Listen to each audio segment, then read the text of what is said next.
कभी किसी पक्षी को घोंसले की नींव बनाते देखा है? अथक परिश्रम कर कर वो तिनका तिनका जोड़कर अपना घोंसला बनाता है, अपनी संतान के लिए एक सुरक्षित घर बनाता है। और कहीं से तीव्र आंधी आती है, भारी वर्षा होती है और उसका घोंसला तिनका तिनका करके बिखर जाता है। फिर वो पक्षी क्या करता है? वो रोता नहीं, ना ही वो विलाप करता है।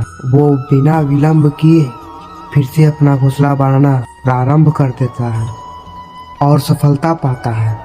फिर हम क्यों छोटी छोटी असफलता से भयभीत होकर परिश्रम करना छोड़ देते हैं? एक बात हमेशा याद रखिएगा, हर वृक्ष कुल्हाड़ी की एक मार से नहीं गिरता, हर चट्टान घन के एक प्रहार से नहीं टूटती। सफलता पाने के लिए अनावत एक परिश्रम ही एकमात्र मार्ग है। स्वीकारन, सत्य का स्वीकारन मनुष्य के लिए बहुत बड़ा ही महत्वपूर्ण है। जब तक मनुष्य सत्य को स्वीकार नहीं करता, उसे असत्य से लड़ने की शक्ति प्राप्त नहीं होती। जब आप भोजन करते हैं तो क्या होता है? आपका पेट स्वीकारता है कि मैं भर चुका हूँ, तो आप भोजन करना बंद कर देते हैं। जब आपको निद्रा आती है तब क्या होता है? आपका मन स्वीकारता है कि आपका शरीर थक चुका है और उसे विश्राम की आवश्यकता है।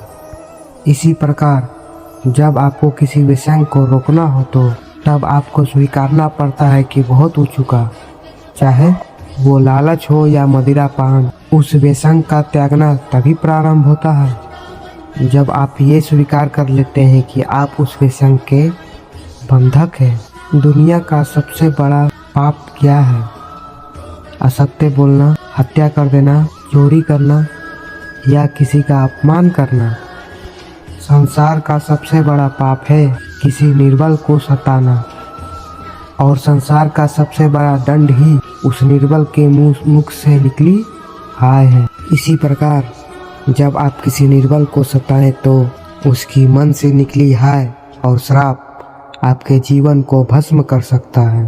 इसलिए आप मित्रता सिर्फ सज्जनों से करें, क्योंकि आपके बीच मतभेद ना हो। दुष्टों का समूह अपना नाश स्वयं ही कर लेता है। अगर आप कोयले के खान में जाओ तो कितनी भी सावधानी बरतो, लेकिन आपके कपड़े में कोयले की परत लग ही जाती है। इसलिए दुष्ट मित्र से सावधान। सज्जन व्यक्ति परिस्थिति में श्रेष्ठ होता है। प्रत्येक व्यक्ति सफल होने के लिए कुछ कार्य करते हैं, कुछ सफल होते हैं और कुछ सफल नहीं हो पाते। और जो सफल नहीं होते वो अपनी असफलता का कारण या तो परिस्थितियों को बताते हैं या अपने सहयोगियों को दोषी ठहराते हैं। परंतु क्या वास्तविकता में ऐसा ही होता है? क्या कोई परिस्थिति या कोई व्यक्ति किसी की असफलता का कारण बन सकता है? उत्तर हाँ भी है और ना भी। कैसे? आप इस तितली को देख रहे हैं, आपने एक मक्खी को भी देखा होगा। प्रकृति ने दोनों को समान गुण दिए हैं रस पान करने का। एक तितली फूलों पर जाके रस पान करती है और इस अवस्था में नए फूल खिलने की व्यवस्था भी करती है, और मक्खी घाव पर बैठती है, घाव को सड़ाती है और घाव को फैलाती भी है। यदि इसमें किसी बात का अंतर है तो केवल सोच का। यदि आप उचित मार्ग पर चलोगे तो आपको सफलता मिलेगी, आपका उत्साह बढ़ेगा। यदि आप अनुचित मार्ग चुनेंगे तो आपको असफलता मिलेगी, आपको निराशा होगा। अब आपको उचित मार्ग चुनना है कि अनुचित मार्ग, ये निर्णय तो आप पर निर्भर करता है। मनुष्य सदा भला बुरा, सत्य और असत्य का बातें करता है, सत्य को अच्छा मानता है और असत्य को बुरा। क्या आपने कभी ये सोचा है कि प्रत्येक वस्तु, प्रत्येक भाव का एक महत्व होता है? दोनों ही एक दूसरे के पूरक होते हैं। यदि काला रंग नहीं होगा तो क्या श्वेत रंग का आभा का अनुभव होगा? यदि असत्य हो तो क्या सत्य का महानता का सत्य होगा? यदि बुरा नहीं होगा तो क्या भले पर आपको विश्वास होगा? कुछ महत्वपूर्ण है तो दोनों के मध्य का संतुलन। बुरी से बुरी वस्तु, समय या भाव कोई ना कोई स्वयं में छिप छुपाए रखती है। कभी काले गरजते मेघों को देखा है? उसके किनारे भी एक स्वर्ण आभा होती है। उसी प्रकार यदि आपके जीवन में बुरा समय आया है तो आपके सच्चे मित्रों की पहचान हो जाती है। तो बुरे समय में निराश ना हो, उसमें भी कुछ शुभ खोजने का प्रयास करो और धीरे धीरे सब कुछ आपके जीवन में स्वतः शुभ हो जाएगा। संसार में सबसे बड़ा महत्वपूर्ण क्या है? दृष्टि या दृष्टिकोण, समझ या सोच सामान्यता।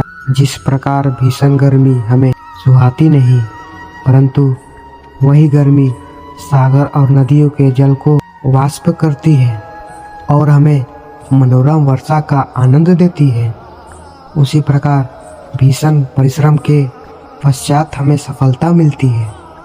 तो सदा स्मरण रखिएगा, दुख और पीड़ा से भागे नहीं, क्योंकि यही भविष्य में आने वाले सुख का मूल है। जब भी आपने यात्रा की होगी तो अवश्य तो अपने मार्ग के आसपास कुछ रिक्त स्थान देखे होंगे, कुछ खेत देखे होंगे, कोई ना कोई भूमि देखे होंगे। कुछ स्थान ऐसे होते हैं जहाँ पेड़ लगे होते हैं, जहाँ माली उन्हें बड़े प्रेम से बोता है और उन्हें सींचता है। कुछ स्थान ऐसे भी होते हैं जहाँ बिना माली के खरपतवार उग जाते हैं। माली द्वारा उगाए हुए वृक्ष हमें ठंडी छाया देती है, हमें फल देती है, ईंधन के लिए हमें लकड़ियाँ देती है, और बिना परिश्रम के उपजत खरपतवार यदि कुछ करते हैं तो कि उस भूमि को बंजर बना देते हैं। हमारा मन भी रिक्त भूमि की भांति होता है। यदि अपने परिश्रम से सुविचारों के बीज डालोगे तो उसमें फलदायक विचार उपजेंगे। यदि उसको रिक्त छोड़ देंगे तो खरपतवार अपनी वहाँ घर बना लेंगे, आपके मन को मैला कर देंगे, उसे बंजर बना देंगे। ये निर्णय तो आपका है कि आपको सुविचार देने वाला चाहिए या कुंठा देने वाला। तो दोस्तों, यह वीडियो यही समाप्त होती है। मिलते हैं अगले वीडियो में। जय श्री कृष्ण।